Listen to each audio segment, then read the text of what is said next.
Hey guys, Noah from Stage 3 Motorsports, and we're out here today. We're gonna do a truck dump with my F-150 and basically give you guys a rundown of everything I take with me camping and what kind of gear I'm running in the back. So first, make sure you head down below real quick, hit subscribe to keep up with all of our other videos we put out, and also follow us on Instagram to see photos of this and our other builds, and we'll get right into it.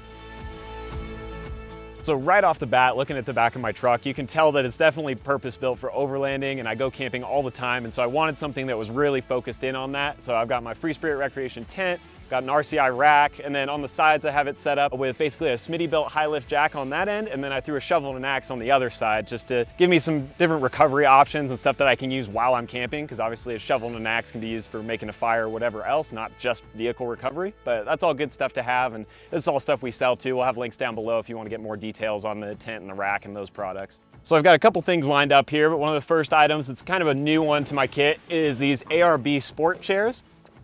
And they come in a nice like kind of canvas storage bag. Unzip them, and we're a little bit skeptical of these to begin with. Arb is a really trusted brand, but we weren't sure exactly what you'd get for your money, if this was gonna be that much better than your regular department store chair. Turns out they're actually quite a bit better. Definitely a lot sturdier, just a larger chair in general, as you'll see here. They got lots of space, they're really comfortable.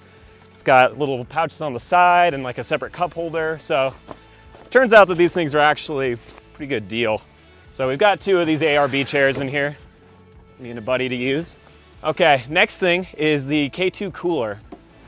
And this is another product we actually have on the site, so we'll put a link down below for you guys. But basically, it's pretty similar to a lot of the like high quality Overland style coolers that you see all over the internet. Super thick insulation. You can see how thick the lid is even. I don't have any complaints with this. It works great. You don't have to put a whole lot of ice in there. It'll hold for a few days without too much trouble. Keep a little bit of food in there. I typically don't pack super heavy on food when I go camping, but it's the perfect size for everything I do.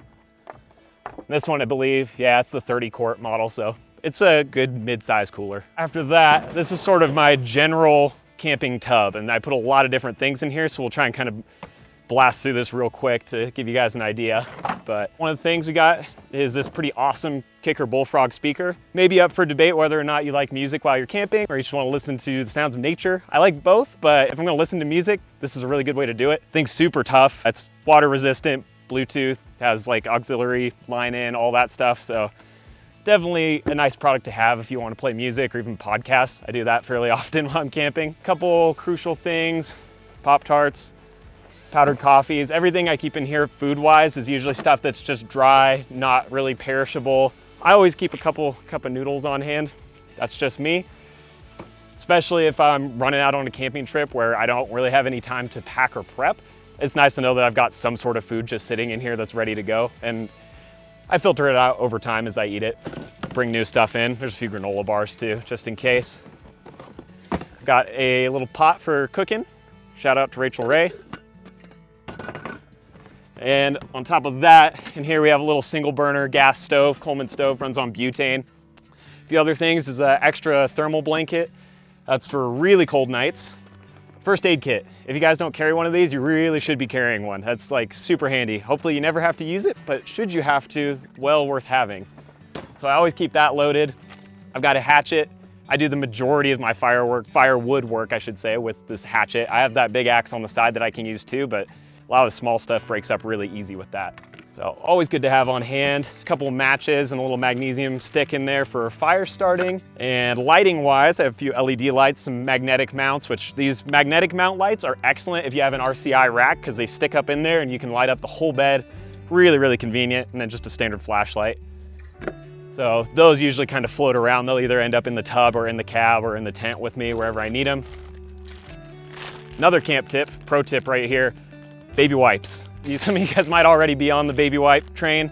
That is like every shower you could ever need while camping. Clean up, you spill coffee inside the cab, wipe it up, they'll do anything. Maybe your buddy makes tacos that aren't so good. Those will come in handy.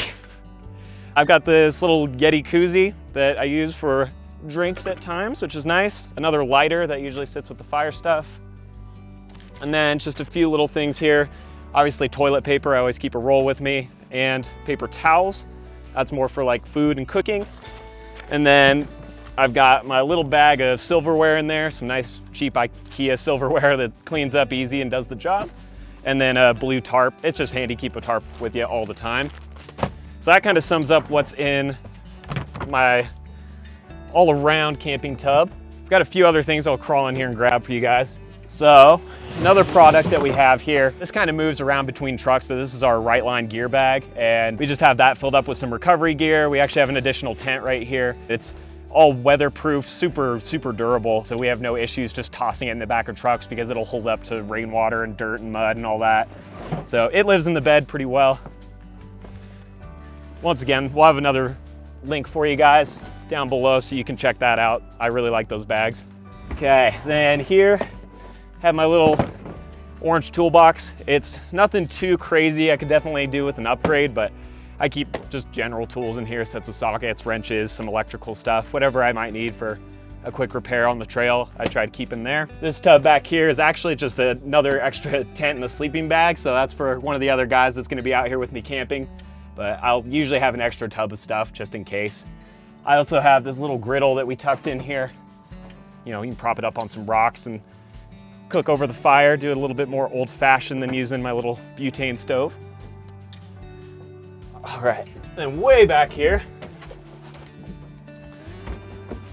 super important, I have a little Viair mobile pump, and these pumps are great, especially if you air down a lot, which I usually try to do. It's just easier on equipment when your tires are soft and the truck's not shaking. Anytime you air down, obviously you want to air back up before you get on the highway or driving a long ways on the road, and these little pumps are the way to go. So I always keep one of those handy, and then I've got some Max Tracks in there as well, should things get hairy. Easy bailout solution that doesn't involve me digging, and that's always a good thing. So that basically wraps up my truck dump. Got all my gear out here, so I'm gonna reorganize everything real quick and then get my tent set up for another night on the Mogollon Rim. Should be really cool, and we'll catch you guys next time.